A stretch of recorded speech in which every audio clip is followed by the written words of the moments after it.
Международный аэропорт Бейрута имени Рафика Харири – единственный действующий коммерческий аэропорт в Ливане, и поэтому его ежедневно посещают множество путешественников со всего мира. Бесчисленное количество людей проходит через терминалы, и огромное количество багажа и посылок перевозится во все страны.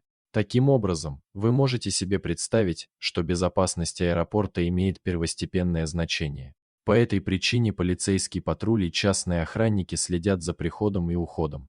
Но есть группа относительно невзрачных героев, которые работают в аэропорту. Ищущие собаки. Эти животные обучены обнаруживать подозрительные пакеты или багаж с запрещенными предметами. Это могут быть наркотики или даже деньги. Они знают, как правильно идентифицировать часть багажа и что делать дальше. Офицеры полиции хорошо знают знаки. Например, если собака-ищейка указывает носом прямо на предмет багажа или человека, сидящего совершенно неподвижно, это значит, что его нужно проверить. Это простая, но эффективная система.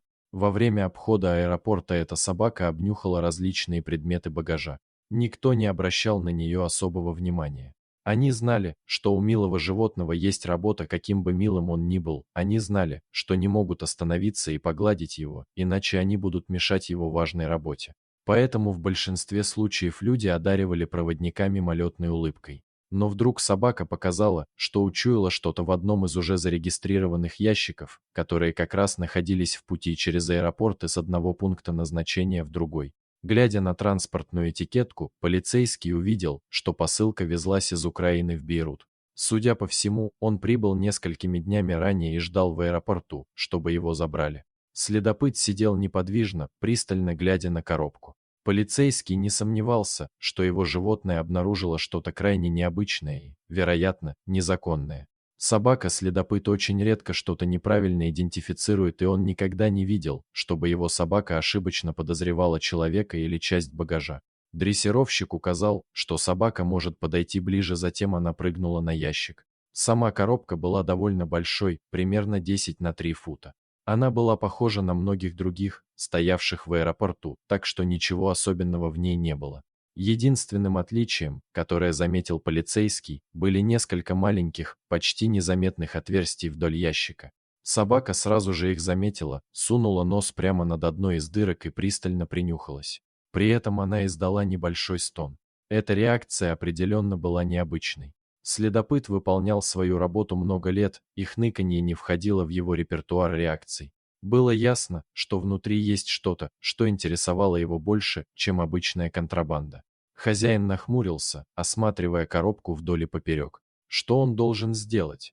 Другие полицейские и сотрудники аэропорта собрались вокруг ящика, подняли его с пола и аккуратно поставили на стол. Офицеры знали, что в нем также может быть взрывчатка, которая может взорваться при открытии. Команда двигалась очень медленно и осторожно, и как только поставили коробку, вызвали саперов.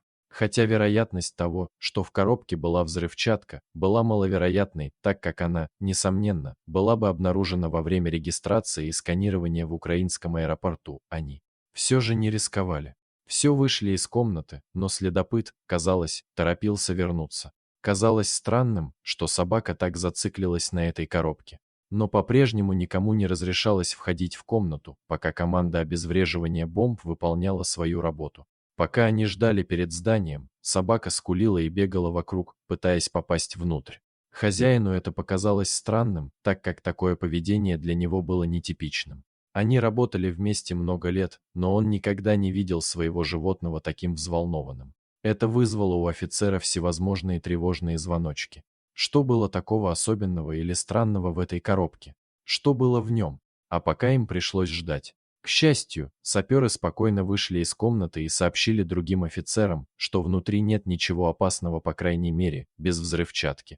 Они осмотрели коробку с помощью металлоискателя и обнаружили, что внутри не было никаких электрических компонентов. Это было большим облегчением, но оставался еще вопрос, что же было в коробке. Им предстояло решить, что делать дальше.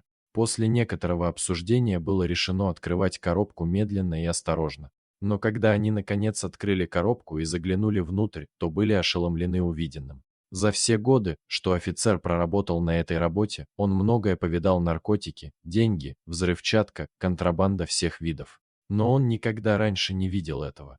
Внутри ящика сидели 3 тигренка, притаившиеся в опилках. Они были невероятно маленькими и выглядели очень худыми и слабыми. Было ясно, что они страдали и были заперты в этой коробке в течение очень долгого времени.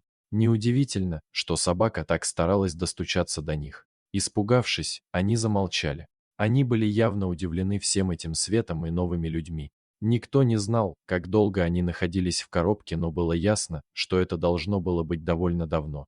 Повсюду были фекалии, а опилки были пропитаны мочой.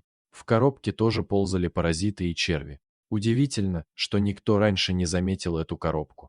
Была вызвана защита животных, и 3 бедных тигрят собрали и доставили в приют, где им была оказана необходимая медицинская помощь. Хотя сначала казалось, что бедные животные не переживут своих травмирующих испытаний, то, что все они выжили, было маленьким чудом. Тигров, 2 девочек и мальчика, назвали Майя, Таня и Антон. К счастью, они остались вместе и не разлучены. Полиция установила, что тигрята были проданы зоопарком в Украине. Они принадлежали к помету из 12 щенков. И хотя хорошо, что эти 3 выжили, никто не узнал, что случилось с их братьями и сестрами, отправленными в другие места. Директор зоопарка был арестован, обвинен и приговорен к длительному тюремному заключению. И все из-за полицейской собаки-ищейки, которая просто выполняла свою работу и в итоге была вознаграждена множеством похлопываний. Если вам понравилось это видео, то ставьте лайк и подписывайтесь на наш канал, у нас много интересных историй о спасении животных. До свидания.